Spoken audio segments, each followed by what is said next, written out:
In Area 51, everything gets different form. In southern Nevada is a U.S. military base. Its very existence was unconfirmed until 2013, when the CIA was obliged to respond to a Freedom of Information Act request from 2005.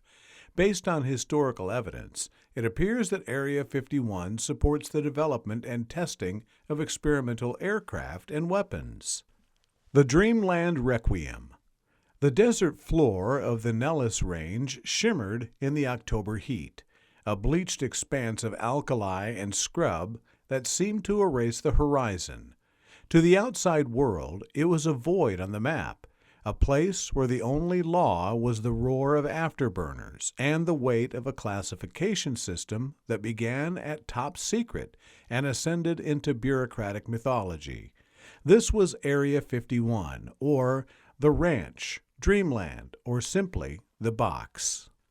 For decades, its existence was an unspoken fact, confirmed only in 2013 when the CIA, under a court order from a 2005 Freedom of Information Act lawsuit, finally declassified documents detailing the U-2 spy plane program.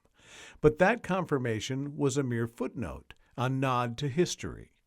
The living, breathing secret of Area 51 wasn't the past, it was the present, carried out in hangars where the air shimmered with classified technology and on runways where unmarked Boeing 737s, operated by a ghost airline known as JANET, the Joint Air Network for Employee Transportation, ferried scientists and technicians from a discrete terminal in Las Vegas.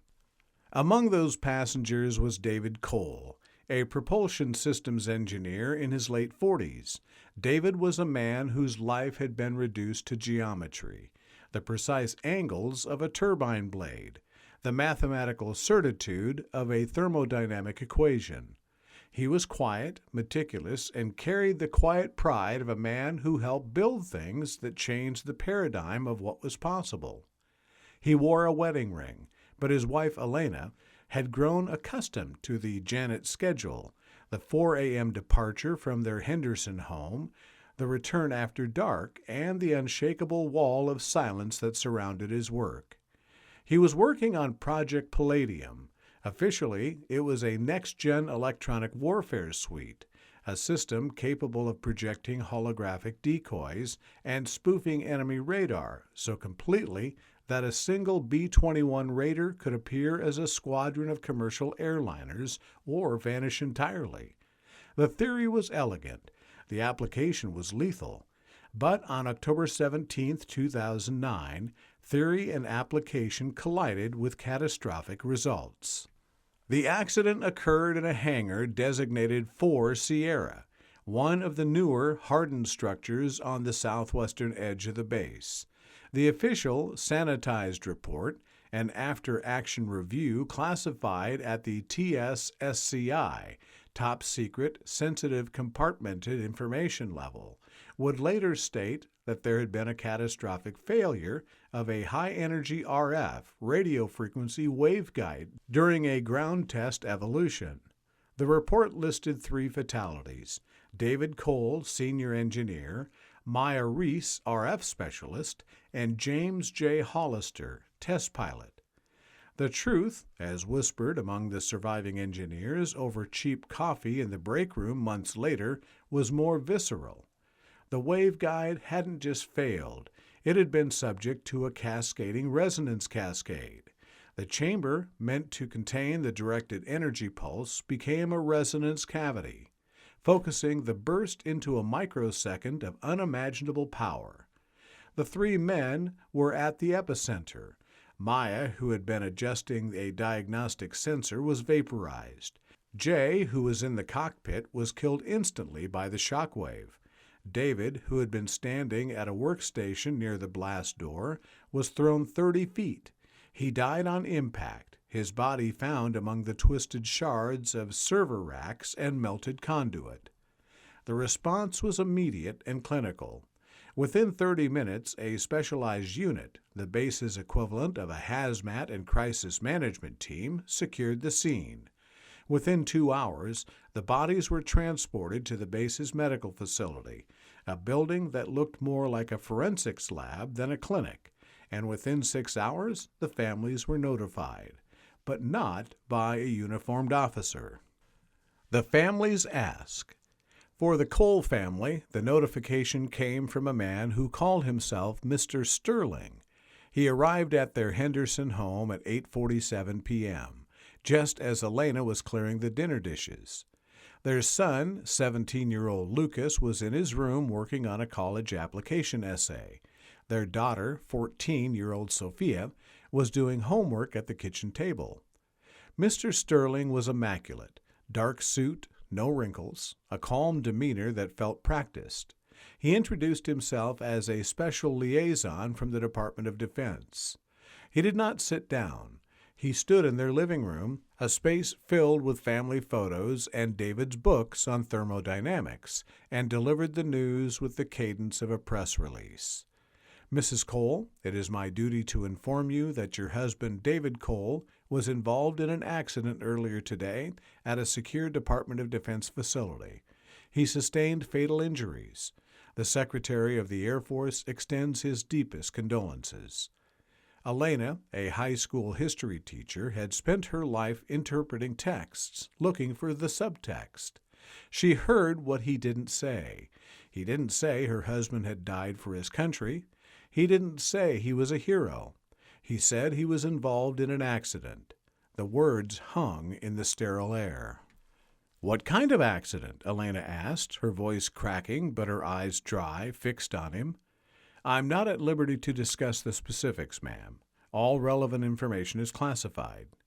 "My father," Lucas said, emerging from the hallway, his face pale and hard. "What did you do to my father?" Mr. Sterling's gaze didn't waver. "Your father was a dedicated engineer working on systems vital to national security. His work will not be forgotten." Sophia started to cry, a choked, gasping sob that broke the silence. Elena moved to her daughter, but her eyes never left Sterling. "We need to see him. We need his body. We need to bury him." The first crack in the official veneer appeared. Mr. Sterling hesitated for a fraction of a second. "The circumstances of the accident require a thorough investigation. There will be a period before his remains can be released." "A period?" Lucas's voice rose. "What does that mean? A week? A month?" "I understand your distress," Sterling said, a programmed response. "A casualty assistance officer will be assigned to you tomorrow. They'll guide you through the process and answer any administrative questions you may have. Again, on behalf of a grateful nation, I'm deeply sorry for your loss." He left as silently as he arrived, leaving behind a vacuum where answers should have been. Across town, the Reese family received a similar visit. Maya Reese was 32, a brilliant RF physicist who had graduated from MIT at 22. She was the only child of retired Air Force Colonel Thomas Reese and his wife Patricia. Thomas, a man who had flown F-4 Phantoms in Vietnam, knew the culture of military secrecy intimately. When the man in the suit, this time calling himself Mr. Andrews, delivered the news, Thomas's grief was immediately undercut by a veteran's suspicion. "A waveguide accident," Thomas repeated, his voice low. "My daughter knew waveguide safety protocols better than anyone. She wrote half of them. Where was this accident?" "I'm not authorized to disclose location specifics, Colonel." Thomas stood up, his aging frame still imposing. "Don't colonel me. You're not military. You're OGA, other government agency. You're with the CIA's front office for special activities, aren't you?" He leaned in. "My daughter is dead. I have a right to know how." Mr. Andrews remained stone-faced. "I understand your frustration, sir. The investigation is ongoing." The Hollister family, living in a quiet suburb near Nellis, had the most difficult path. James J. Hollister was 41, a test pilot's test pilot. He walked through the world with a swagger that was earned, not performed. His wife Maria knew the risks. She'd been a military spouse for 15 years. She'd attended the funerals of his squadron mates. But she also signed non-disclosure agreements, attended base briefings, and learned to live in the empty space next to her in bed. But Jay's death was different. There was no flight plan, no mission number, no official aircraft loss. When she asked for his body, she was told it was being retained for evidentiary purposes. When she asked for his personal effects, his flight jacket, his wedding ring, she was told they were classified. That was the word that broke Maria Hollister. Classified? Her husband's wedding ring was classified? The three families, bound by a shared loss and a shared wall of silence, found each other. It was Elena Cole, using her skills as a researcher, who discovered the Freedom of Information Act requests filed by the family of another Dreamland casualty years prior. It was Colonel Reese who knew how to navigate the military's bureaucratic labyrinth, calling in favors from old Pentagon contacts who owed him their lives over the skies of Hanoi. And it was Maria Hollister who provided the emotional fire, the unyielding refusal to let her husband's memory be reduced to a redacted paragraph. Their first unified demand was for the accident investigation report. They were met with a wall. The Air Force's own Safety Investigation Board report was classified as privileged, meaning it could not be released to the public or even to the families to protect the free exchange of information during the investigation. The families, through a pro bono attorney from the ACLU of Nevada, argued that classification was being used to shield negligence, not national security. For months, the timeline was a standoff. October 2009, the accident. November, joint memorial service at the base chapel, which the families were allowed to attend under escort, forbidden from speaking to other attendees. They sat in the front row, surrounded by men and women in uniform and civilian suits, all wearing the same expression of practiced solemnity.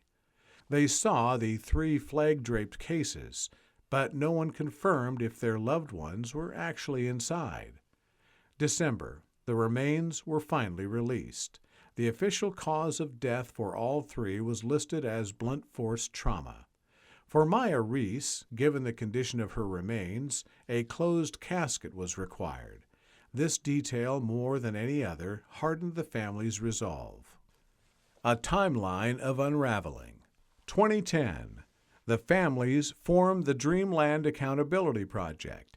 Using satellite imagery from Google Maps, which the CIA had grudgingly accepted as unclassified, Colonel Reese identifies Hangar 4 Sierra. He notes the recent construction of a new, larger building adjacent to it, which he theorizes is a new testing facility, implying the program that killed his daughter was not only continuing but expanding. 2011. Elena Cole successfully files a FOIA request for Janet flight logs from the day of the accident. What she receives is heavily redacted, but it reveals that 3 separate aircrafts made unscheduled flights from McCarran Airport, now Harry Reid International, to the Tonopah Test Range, a sister facility, in the hours following the accident. She posits that equipment, data, and possibly her husband's body were moved, creating a secondary, more secret chain of custody.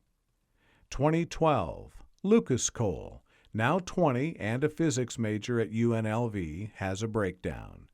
He'd been secretly communicating with a former contractor who had worked on Project Palladium in the early 2000s. The contractor, a man haunted by what he'd witnessed, told Lucas about the resonance cascade theory, a concept that bordered on science fiction. Lucas, desperate for a concrete answer, confronted Mr. Sterling at his office in a federal building in Las Vegas. The confrontation was witnessed by federal security, and Lucas was detained for 6 hours. He was released with a warning. The incident destroyed his academic trajectory and drove a wedge between him and his mother, who feared for his safety. 2013. The CIA declassifies the existence of Area 51. For the general public, it's a headline. For the Dreamland Accountability Project, it's a bitter irony. The government confirms the place exists, but still shrouds its activities in absolute secrecy. Colonel Reese uses the declassification to file a new lawsuit, arguing that with the base's existence confirmed, the family's right to know the circumstances of their loved ones' deaths in a federal workplace supersedes classification. The case, Cole et al. Versus Department of the Air Force, becomes a landmark. 2014, Maria Hollister makes a pilgrimage to the perimeter of Area 51. She stands at the mailbox at the end of Groom Lane Road, the public's closest access point, with a poster-sized photo of Jay in his flight suit. She doesn't protest, she just stands there for 8 hours in the desert sun.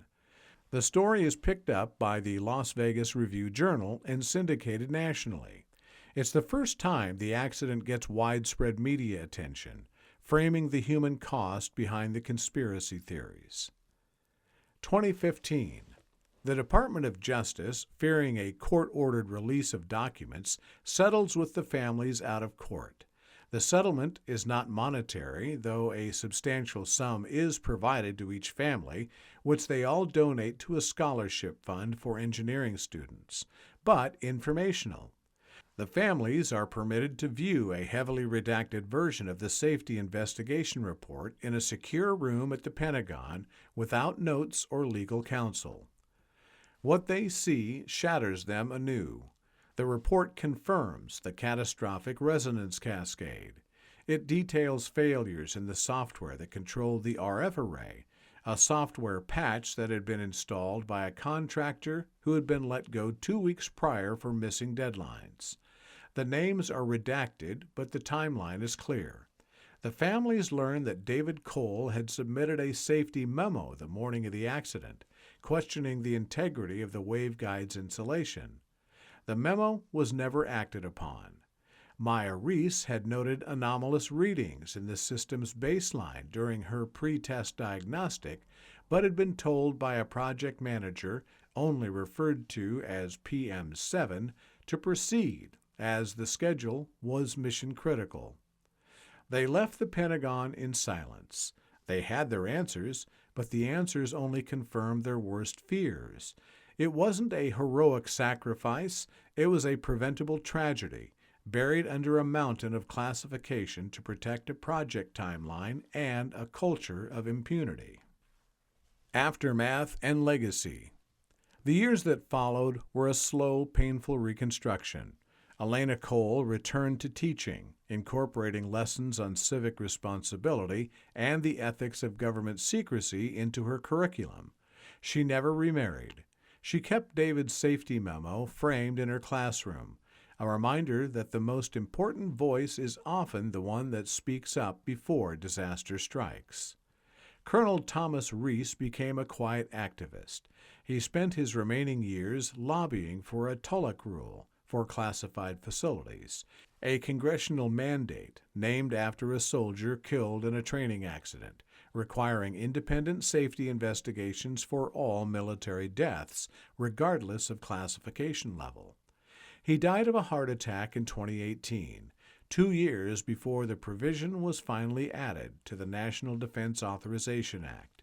Patricia Reese placed a copy of the bill in his coffin. Maria Hollister channeled her grief into helping other families of invisible casualties, contractors and civilian specialists who die in service to the government but are denied the public acknowledgement given to uniformed personnel. She founded the Beyond the Uniform Foundation, which successfully lobbied for the right of civilian contractors killed in classified accidents to have their names placed on the Pentagon's memorial wall. Lucas Cole never finished his physics degree. The anger never left him, but he found a new path, becoming an investigative journalist focused on defense contracting oversight. He wrote a series of articles on the opaque world of special access programs, using the lessons his father's case taught him.